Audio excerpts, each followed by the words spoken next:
Halo teman-teman, berjumpa lagi dengan Brother Phil. Kali ini kita akan membahas video dari Saudari Eza, di mana di dalam videonya dia mengatakan bahwa Hagar adalah seorang princess. Di sini kita akan melihat bagaimana apologet Muslim selalu menggunakan berbagai cara untuk membela agamanya. Kita akan lihat nanti bagaimana Saudari Eza menggunakan literatur-literatur di luar literatur Islam dan menjadikan itu sebagai rujukannya. Sementara literatur Islam justru bertentangan dengan literatur yang dia gunakan. Mari kita mendengarkan pernyataan dari Saudari Eza. Berikut videonya. Nggak ada ayat Al-Quran yang menyatakan bahwa Siti Hajar itu budak. Yang ada adalah ungkapan. Tapi siapa dia? Ternyata literatur yang pernah Umi baca, dia adalah seorang Princess of Egypt. Mengenai sosok Hagar dalam Islam, beliau merupakan istri kedua dari Nabi Ibrahim alaihissalam yang melahirkan anak Ismail alaihissalam. Hagar adalah sosok yang mulia dan merupakan seorang putri kerajaan dari Mesir dalam keyakinan Islam. Sedangkan menurut Alkitab bahwa Hagar adalah budak dari Sarah. Hal ini dikatakan di kitab Kejadian 16 ayat 1-3 yang berbunyi. Ayat 1, adapun Sarai istri Abram itu tidak beranak. Ia mempunyai seorang hamba perempuan orang Mesir, Hagar namanya. Oke, kita sudah dengarkan bersama bagaimana Ustazah Irene dan juga Saudari Eza mengatakan bahwa Hagar adalah seorang princess menurut keyakinan Islam. Apakah benar demikian? Mari kita lanjutkan videonya.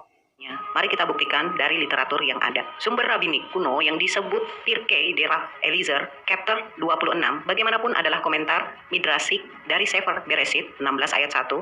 Ini adalah sebuah komentar midrasik yang otoritatif dari Kumas. Di sini, Rabbi Eliezer langsung menegaskan bahwa Hagar adalah seorang putri, lahir dari salah satu selir Firaun. Catatan ini dikemukakan oleh pakar filologi Pak Menachem Ali. Nah, dalam literatur yang lainnya, tulisan yang terdapat di Targum oleh seorang rabbi atau pendeta Yahudi yang termasyhur, Salomon bin Ishak, tahun 1040 sampai 1105 dari Troye atau Lyon atau Pergame, sekarang Hisarlik di Turki. Hagar adalah putri dari Firaun yang ketika melihat aneka mukjizat dari pihak Sarah berkata, lebih baik untuk anak perempuan saya ini menjadi keluarga dalam rumah Ibrahim, sehingga diangkatnya Ibrahim menjadi menantunya.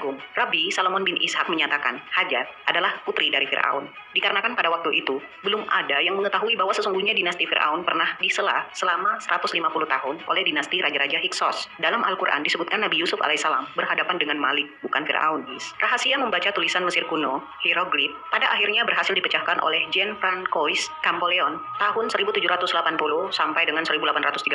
Maka, dengan terbacanya hieroglif itu, terkuaklah sejarah Mesir kuno dengan sejelas-jelasnya. Disebutkan pernah terjadi penguasa Mesir kuno tidak bergelar Firaun, Perah atau Paroh, melainkan raja dalam dokumen hieroglif di situs Turin itu menunjukkan mukjizat Al-Quran. Oleh karena hieroglif baru dapat dibaca dalam tahun 1824 atas jasa Jean-Francois Champollion tahun 1780 sampai 1832. Dinasti Hyksos dari kaum Al-Ibriyah Al-Qadimah menerima kedatangan kepala kaum Al-Ibriyah Al-Jadidah, yaitu Nabi Ibrahim alaihissalam yang datang ke Mesir. Nabi Ibrahim diterima dengan baik oleh Salitis, raja pertama dari dinasti Hyksos. Berhubung bangsa Hyksos berasal dari kaum Ad yang bernabikan Nabi Hud alaihissalam, selain Nabi Ibrahim alaihissalam diperlakukan baik sebagai tamu oleh Salitis, sang raja bahkan menikahkan putrinya yaitu Hagar dengan Nabi Ibrahim. Bangsa Hyksos ini adalah bangsa yang merubuhkan hampir seluruh kuil tempat menyembah dewa-dewa Mesir kuno. Nah, ini diberitakan oleh Josephus yang mengutip Manetho. By main force they easily overpowered the rules of the land and they razed to the ground the temples of gods. Manetho juga dikenal sebagai Manethon dari Sebenitos, adalah seorang sejarawan Mesir dan tokoh agama dari Sebenitos atau Mesir Purba yang hidup pada zaman periode Persia kedua. Versi KJVR, Genesis 16 ayat 3. And Sarai Abram's wife sold Hagar, her maid the Egyptian, after Abram had dwelt 10 years in the land of Canaan and gave her to her husband Abram to be his wife. Ini antara lain salah satu di antara sisa-sisa Alkitab yang masih asli, yaitu Hajar adalah istri Ibrahim, yang termasuk Israiliyat adalah her maid the Egyptian. Maksudnya, Hajar adalah orang Mesir pelayan Sarah. Ini Israiliyat yang berbau rasialis, karena Hajar bukan Bani Israel, maka derajatnya direndahkan menjadi sekedar pelayan. Nah, Bible telah memalsukan sejarah, padahal yang benar adalah Ibrahim telah dinikahkan dengan Hajar, putri Raja Mesir Salitis dari dinasti Hyksos. Jadi, Bapak Yusuf Manubulu, itulah pentingnya mencari kebenaran dari sebuah literatur yang valid dan tidak asal comot, apalagi cocokmologi. Dan saya harap Anda lebih bijak lagi dalam menilai sesuatu dan memahami kebenaran sebuah kitab suci itu seperti apa. Oke teman-teman, kita baru saja mendengarkan bagaimana Saudari Eza membacakan beberapa literatur yang menguatkan pendapatnya, di mana dia mengatakan bahwa Hagar adalah seorang princess. Dan bahkan bukan cuma dia yang mengatakan itu, ada beberapa ustadz, bahkan ustazah, salah satunya Ustazah Irene. Berikut ini saya akan menunjukkan apakah benar bahwa sesuai dengan iman Islam, Hagar adalah seorang princess. Mari kita lihat hadis sahih berikut ini. Nabi bersabda, Ibrahim tidak pernah berdusta kecuali 3 kedustaan, yaitu ketika Ibrahim melewati penguasa diktator bersama Sarah. Lalu beliau pun menuturkan kisahnya. Lantas raja diktator itu malahan memberi Sarah seorang hamba, sahaya, namanya Hajar. Sarah berkata, Allah telah menahan tangan orang kafir untuk menyentuhku, dan malahan memberiku seorang pelayan yang namanya Ajar, maksudnya sama Hajar. Abu Hurairah berkata, itulah nenek moyang kalian, wahai Bani As-Sama.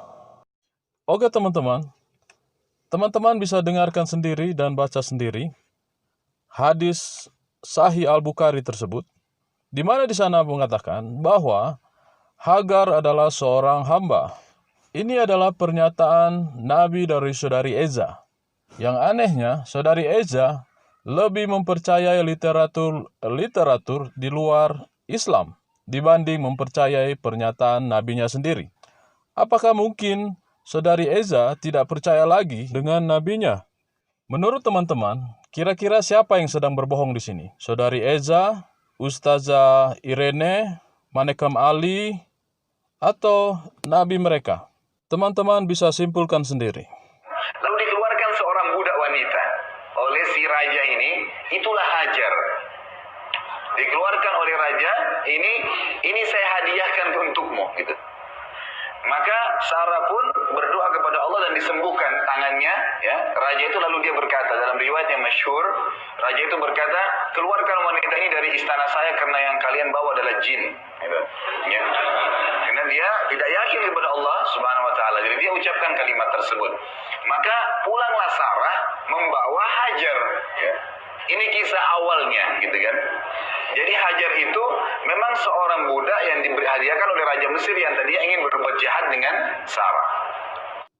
Sebelumnya mari kita dengarkan nasihat dari Saudari Eza. Nah, nasihat kali ini, otak orang bodoh itu seperti segitiga bermuda. Segala pengetahuan dan informasi setelah masuk akan sulit ditemukan kembali. Oke teman-teman, demikian video kita kali ini.